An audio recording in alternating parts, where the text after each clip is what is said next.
افغانستان کے تعلق سے ہم سب کا موقف یہ ہونا چاہیے کہ ہماری حکومت جو خارجہ پالیسی طے کرے گی ہم اس کے ساتھ ہیں. یہ وہ لوگ ہیں اس ملک میں جو کرسی کے پرستار ہیں، کرسی کے پرستار ہیں، اور جو ہندوستان کے باشندوں کو فرقوں میں ٹولیوں میں بانٹنے کی کوشش کرتے ہیں. یہ لوگ در حقیقت ڈیوائیڈ کرتے ہیں اور یہ لوگ آپس میں تقسیم کا کام کرتے ہیں اور بھید بھاؤ پیدا کرتے ہیں، ورنہ ہر ہندوستانی ہندوستان کا وفادار ہے. السلام علیکم ورحمۃ اللہ وبرکاتہ. بسم اللہ الرحمن الرحیم وبہ نستعین. اللہم صلی علی سیدنا و مولانا محمد النبی الامی وآلہ وصحبہ وبارک وسلم. برادران گرامی، بزرگان محترم، دینی بھائیوں، عزیزوں، جوانوں، نوجوانوں، چند باتیں عرض خدمت ہے، اور اس لیے عرض ہے کہ آپ اس پر غور کریں اور فکر کریں. یہ ایک طے شدہ حقیقت ہے کہ جب فضا گندی ہوتی ہے، ماحول اور موسم گندا ہوتا ہے، تو اللہ تعالیٰ طوفان بھیجتا ہے، اور اس ہوا کے جھونکے اور طوفان کے پریشر سے فضا کی گندگی تحلیل ہو جاتی ہے، اور کہیں ایک جگہ پر اس کا دباؤ زیادہ نہیں ہوتا ہے. جب زمین گندی ہوتی ہے تو اللہ تبارک و تعالیٰ سیلاب بھیجتا ہے، اور سیلاب سے ہمارے خطے میں جو آم کے باغات یا بانس کی کوٹھیاں یا دیگر جنگلات ہیں، ان سبوں کی صفائی ستھرائی سیلاب سے ہوتی ہے. جب زمین گندی ہوتی ہے تو اللہ تعالیٰ اس کی طہارت کے لیے اور اس کی صفائی کے لیے سیلاب بھیجتا ہے. لیکن جب اس آسمان کے نیچے اور اس زمین کے اوپر انسان گندا ہو جاتا ہے تو انقلاب بھیجتا ہے. جب انسان گندا ہوتا ہے تو انقلاب بھیجتا ہے. اللہ تعالیٰ کسی ایسے مشکل انقلاب سے ہم کو اور آپ کو آشنا نہ کرے، اور ہم کو اور آپ کو اور ہمارے آپ کی نسلوں کو دوچار ہونا نہ پڑے. ورنہ جن خطوں میں، جن ملکوں میں انقلابات آئے ہیں، ان کی داستان آپ حضرات بھی جانتے ہیں. سوشل میڈیا کا دور ہے، بہت مشکل ترین حالات. اللہ ایسے انقلابات سے ہمارے ملک کی، ہمارے سماج کی اور ہم سب کی حفاظت فرمائے. یہ بات اچھی طرح یاد رکھیے کہ انقلاب دنیا میں کبھی بھی آندھی اور طوفان کی طرح نہیں آتا ہے. انقلاب ہمیشہ دبے پاؤں آتا ہے، بڑی خاموشی سے آتا ہے، اور بہت آہستہ سے آتا ہے، اور بہت دھیرے سے آتا ہے. اور ہم اور آپ جس کو انقلاب کہتے ہیں، دیکھنے کے بعد وہ انقلاب نہیں ہے، وہ در حقیقت انقلاب کے مظاہر ہوتے ہیں، وہ انقلاب کا نتیجہ ہوتا ہے.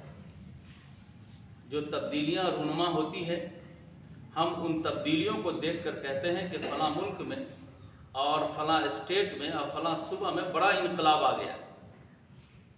وہ انقلاب نہیں ہے، بلکہ وہ انقلاب کے مظاہر ہیں. انقلاب تو اس ملک میں اور اس اسٹیٹ میں اس وقت آیا جب انقلاب کی بنیاد ڈالی گئی، اور وہ بہت دبے پاؤں آئے.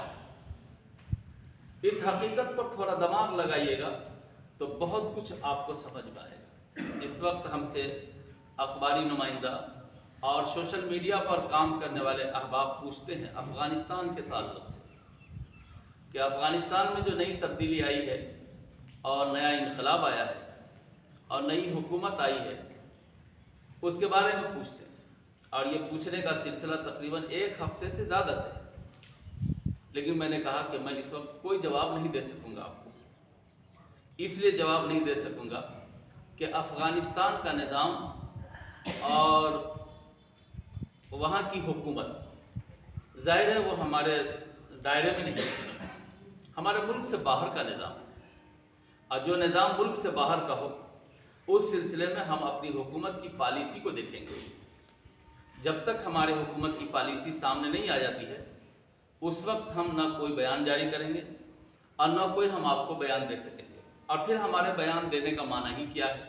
ہم تو ایک گاؤں دیہات میں رہنے والے مولوی صاحب ہیں، حکومت کی پالیسی ہے کہ ہمارے ملک میں کوئی جاہل نہ رہے، تو بچوں کو پڑھنے پڑھانے اور اس کے نظم و انتظام سے ہماری وابستگی۔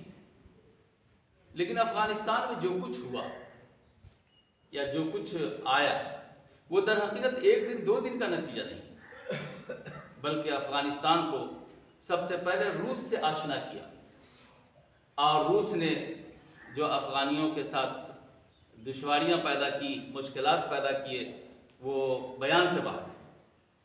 لیکن سچائی سچائی ہوتی ہے، حق حق ہوتا ہے۔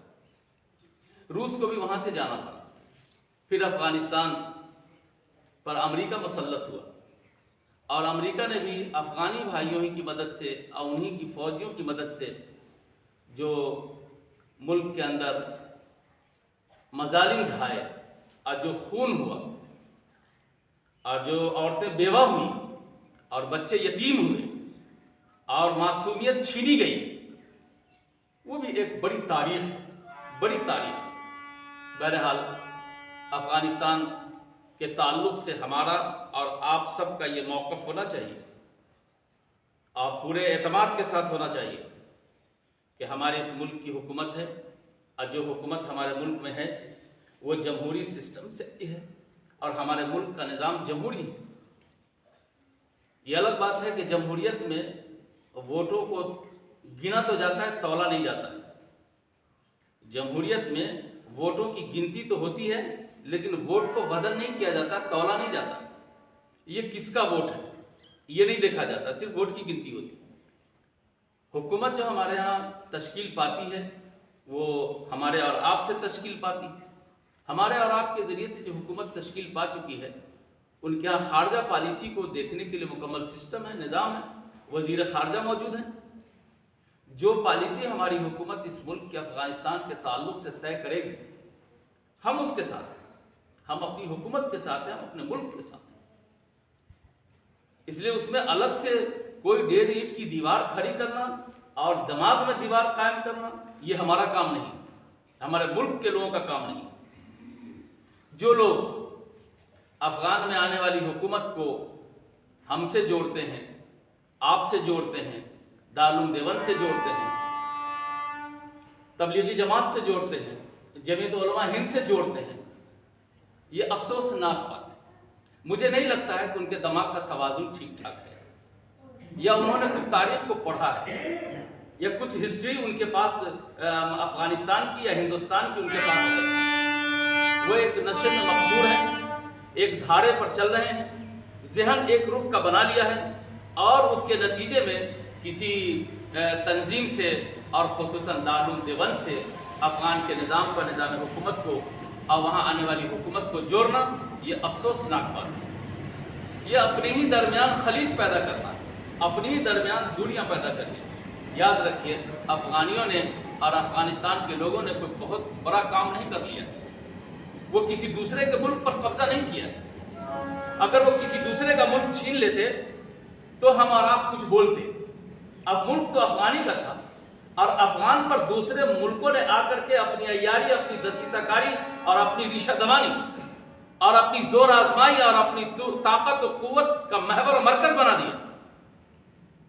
افغانیوں نے کیا کیا؟ اپنے ملک کو واپس لیا۔ میں آپ سے پوچھتا ہوں کہ بھارت ہمارا ملک ہے، ہندوستان ہمارا ملک ہے، ہم اس ملک کے رہنے والے ہیں۔ اس ملک پر انگریز آئے تو ظاہر ہے انگریز نے ہمارے ملک کو نہ چھینا تھا، اور ہم ہندو مسلم دونوں نے مل کر کے انگریز کو بھاگنے پر مجبور کیا۔ تو ہم کسی دوسرے کا ملک تو قبضہ نہیں کیا۔ پڑوس میں نیپال تھا، نیپال پر قبضہ تو نہیں کیا۔ پڑوس میں دوسرے اور ممالک تھے، اس پر قبضہ تو نہیں کیا، بلکہ ہمارا ملک ہندوستان تھا۔ ہم ہندو مسلم دونوں نے اپنے خون کا نذرانہ دے کر کے اور اپنے خاندان اور اپنی نسلوں کو قربان کر کے اس ملک کو آزاد کرایا۔ اب باہر سے جو حکومت آئی تھی اس کو بھگایا، ہم نے اپنا ملک بچایا، ملک کو آزاد کرایا۔ باہر کی حکومت کو ہم نے باہر کیا کہ آپ یہاں کی نہیں، آپ باہر جائیے، باہر گئی، انگریز باہر گیا۔ اب بھلا بتائیے کوئی آدمی ہم کو اور اس ملک میں بسنے والے کو یہ کہے کہ نہیں ہندوستانیوں نے بہت زیادتی کیا، انگریز کو بھگا دیا، تو کیا یہ افسوسناک بات نہیں ہوگی؟ ہم نے اپنے ملک کے لیے قربانی دی، افغانیوں نے بھی اپنے ملک کو بچانے کے لیے قربانیاں دی، جنگیں لڑی اور بہت قربانیاں دی، بہت قربانیاں دی۔ اس لیے ہمارے اور آپ کا، پورے علاقے کا، پورے ہندوستان کا یہ موقف ہونا چاہیے کہ حکومت کی جو ہماری پالیسی ہوگی اس پالیسی کے ساتھ ہم کھڑے رہیں۔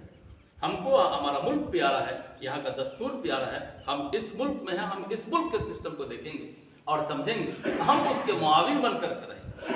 ہم تو وہ لوگ ہیں کہ گھر بنانا ہوتا ہے بھائیوں میں، تو ایک بھائی گھر بناتا ہے، دوسرا بھائی کھڑکی کھولنا چاہتا ہے، تو ہم تو وہ لوگ ہیں کہ ایک بالشت زمین دے کر کے بھائی کو کھڑکی نہیں کھولنے دیتے۔ جب ہم ایک اپنے بھائی کو، سگے بھائی کو، خونی بھائی کو ایک بالشت زمین دے کر کھڑکی نہیں کھولنے دے سکتے ہیں، تو کیا ہم مسلمان اپنے ملک کی کوئی جائیداد، کوئی سمپتی، کسی حصہ کو دوسرے ملک کو دے دیں گے؟ یہ کبھی نہیں ہو سکتا۔ یہ وہ لوگ ہیں اس ملک میں جو کرسی کے پرستار ہیں اور جو ہندوستان کے باشندوں کو فرقوں میں، ٹولیوں میں بانٹنے کی کوشش کرتے ہیں۔ یہ لوگ در حقیقت ڈیوائیڈ کرتے ہیں اور یہ لوگ آپس میں تقسیم کا کام کرتے ہیں اور بھید بھاؤ پیدا کرتے ہیں، ورنہ ہر ہندوستانی ہندوستان کا وفادار ہے، ہندوستان کا وفادار۔ آپ مسلمانوں کا امتحان لینے چلیں، مسلمانوں کو تو اس سے سمجھ لیجیے کہ یہ کتنے وفادار ہیں اس ملک کے۔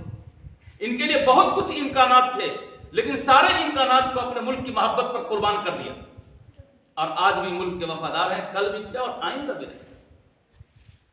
تو اس سلسلے میں یہ موقف بالکل صاف ہے، واضح ہے کہ ہم کو کسی سوشل میڈیا اور کسی کہا سنی میں مجھے نہیں آنا ہے۔ ہم کو تو دیکھنا ہے کہ ہمارے ملک اور ہماری حکومت کی پالیسی، خارجہ پالیسی کیا ہے، ہم اس سسٹم کے معاون اور مددگار ہیں، چونکہ ہم نے ہی حکومت سازی کی ہے اور جمہوری سسٹم سے حکومت تشکیل پائی۔